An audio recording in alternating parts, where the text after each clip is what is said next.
Hello students, welcome to Velodrop classes. One step ahead for learning where we help you to achieve your goals. Students, आज हम discuss करने वाले हैं एक important topic पर which is latent heat.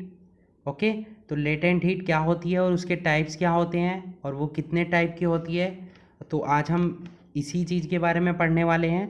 तो latent heat पढ़ाने से पहले मैं आपको कुछ एग्जांपल बताता हूँ जिसकी हेल्प से आप लेटेंट हीट क्या होती है उसको ईजिली समझ पाएंगे. सपोज़ एक आपने बीकर लिया कोई भी, ठीक है, और उसमें आपने कुछ आइस क्यूब्स डाले और उसमें एक थर्मामीटर आपने ऐड किया और जब आप उसे हीट अप करते हैं तो आप देखते हैं कि जब आपकी जो आइस है उसका टेम्परेचर आपने नोट कर लिया, ठीक है. और जैसे आप जानते हैं कि आइस जो है 0 डिग्री सेंटीग्रेड पर जमती है हमारी, तो उसे जब आपने हीट अप कर लिया तो वो लिक्विड में कन्वर्ट हो गया, मींस वाटर में कन्वर्ट हो गया. और तब आपने उसका टेम्परेचर देखा, उसका टेम्परेचर तब भी 0 डिग्री सेंटीग्रेड ही था, ठीक है. तो आपने उसे हीट अप किया बट उसका टेम्परेचर इंक्रीज़ नहीं हुआ, ठीक है. और एक और एग्जांपल, सपोज़ अब की बार आपने बीकर में वो लिक्विड लिया और उसका टेम्परेचर आपने नोट कर लिया जब वो बॉयल हो चुका है. बॉयल होने के बाद उसकी वेपर्स बन जाती हैं और उन वेपर्स का जब आपने टेम्परेचर नोट किया तो सेम टेम्परेचर ही आया जो आपका बॉइलिंग वाटर का था.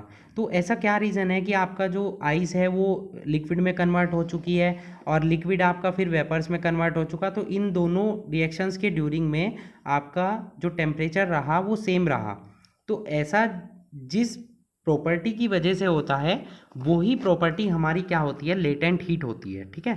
मतलब लेटेंट हीट आपके किसी सब्सटेंस में इस फॉर्म में एब्जॉर्ब रहती है, मतलब वो उसके टेम्परेचर को इंक्रीज नहीं करती है, हिडन फॉर्म में रहती है, ठीक है. लेटेंट जो वर्ड है ग्रीक लैंग्वेज का वर्ड है, उसका मीनिंग ही है हमारा लेटेंट, वर्ड का मीनिंग ही है हमारा हिडन, ठीक है. इसीलिए लेटेंट हीट क्या है, आपकी हिडन एनर्जी है. तो लेटेंट हीट आपको अब क्लियर हो चुका होगा. आइए इसकी डेफिनेशन देख लेते हैं. डेफिनेशन हमने नोट किया, the heat energy which is absorbed by any substance without showing any rise in temperature, ठीक है.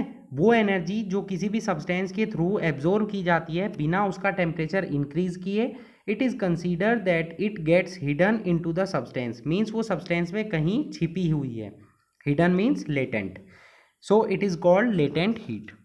ओके, तो लेटेंट हीट क्या होती है, किसी भी सब्सटेंस में छिपी हुई वो एनर्जी जो उस सब्सटेंस के टेम्परेचर को इंक्रीज नहीं करती है. जैसे आपकी बर्फ़ है, आइस क्यूब्स आपके 0 डिग्री सेंटीग्रेड पर होते हैं और जब आप उसे मतलब वो क्या होता है, मेल्ट होना स्टार्ट हो जाते हैं, तो क्या होता है उनका टेम्परेचर फिर भी 0 डिग्री सेंटीग्रेड ही रहता है. सिमिलरली आपने बॉइलिंग वाटर लिया, उसका 100 डिग्री सेंटीग्रेड होता है और जब उसकी वेपर्स कन्वर्ट होती है उन वेपर्स का टेम्परेचर भी 100 डिग्री सेंटीग्रेड ही होता है.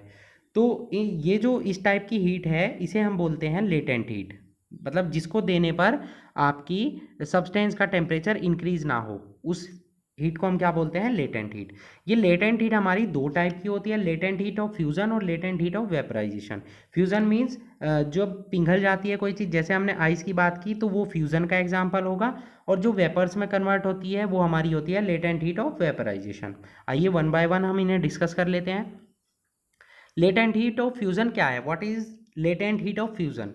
तो यहाँ पर ये इंटरेस्टिंग है कि जब आप किसी भी, मैंने आइस की बात की है जैसे एग्जांपल के थ्रू, तो जब आप उसे हीट करते हैं तो उसका मेल्टिंग पॉइंट जब आता है तो वो टेम्परेचर के सब्सटेंस के टेम्परेचर में कोई भी इंक्रीमेंट नहीं करता है, ठीक है.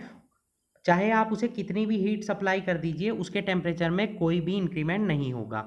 तो वो जो हीट आप दिए रहे हैं, एनर्जी दे रहे हैं, वो जा कहाँ रही है, वो जा रही है उस सब्सटेंस के जो इंटर पार्टिकल फोर्सेस है उन्हें ब्रेक करने में. जैसे आपका सॉलिड है, सॉलिड में इंटर पार्टिकल फोर्सेस काफ़ी स्ट्रॉन्ग होते हैं, तो वो एनर्जी जो आप उसे दे रहे हैं जो उसका टेम्परेचर नहीं बढ़ा रही है, मीन्स लेटेंट हीट की फॉर्म में सर्व हो रही है उस कंपाउंड में, वो क्या है, उसके अंदर जो inter particle forces of attraction काफ़ी स्ट्रॉन्ग है, उन्हें ब्रेक करने के लिए यूज़ हो रही है, ठीक है. This heat energy is actually used in changing the state from solid to liquid.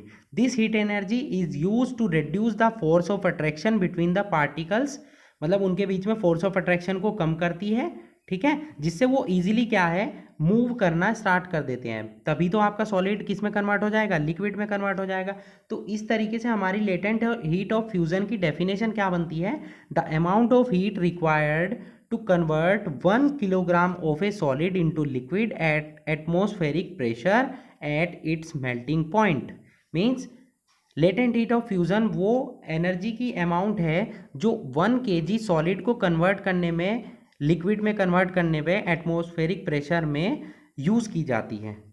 ठीक है, तो जैसे आपका लेटेंट हीट ऑफ फ्यूज़न हमारी आइस की देखेंगे या फ्यूज़न ऑफ वाटर की देखेंगे तो वो होती है 333.7 किलो जूल पर केजी। मीन्स 1 केजी आइस को कन्वर्ट करने के लिए लिक्विड में आपको कितनी एनर्जी की रिक्वायरमेंट होगी, 333.7 किलो जूल।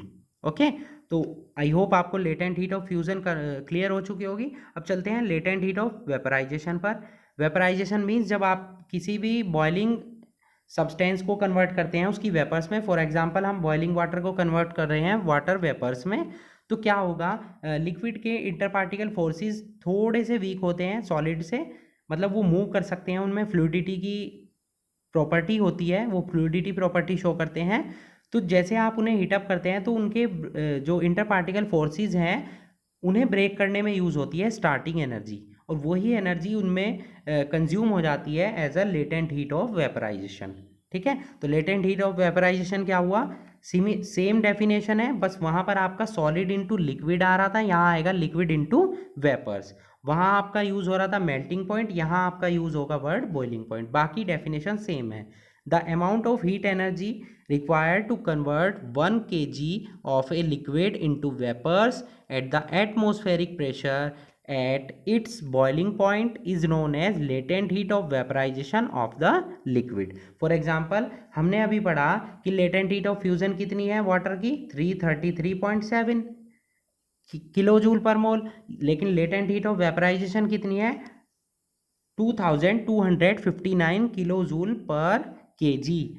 ठीक है, अब क्या है वेपर्स, एक क्वेश्चन है आपके एनसीईआरटी बुक में कि जब हम बॉइलिंग वाटर से बर्न होते हैं तो इतना मतलब हमें फील नहीं होता है जितना कि हमें जब हम स्टीम से बर्न होते हैं तब ज़्यादा हमें फील होता है। तो क्वेश्चन ऐसा कुछ है, मोर सेवर बर्न्स बाय स्टीम। ठीक है, तो स्टीम से क्या है, हमें ज़्यादा जलन महसूस होती है, वो इसलिए होती है क्योंकि स्टीम में आपकी एक तो स्टीम की एनर्जी प्रेजेंट हुई, प्लस उसमें लेटेंट हीट ऑफ वेपराइजेशन भी प्रेजेंट है जो उसकी एनर्जी को और इंक्रीज़ कर देती है, जिससे कि वो ज़्यादा गर्म फील होती है हमें, और मतलब वो ज़्यादा बर्न करती है हमारे हैंड को या किसी भी अदर बॉडी पार्ट को। ठीक है, तो लेटेंट हीट आपकी क्लियर हो चुकी होंगी। लेटेंट हीट आपकी दो टाइप की होंगी, लेटेंट हीट ऑफ फ्यूज़न और latent heat of vaporization. So I hope आज का ये टॉपिक आपको लेटेंट हीट और उसके टाइप्स अच्छे से क्लियर हो गया होगा। Okay students, that's it for today, hope you enjoyed the video and thanks for watching.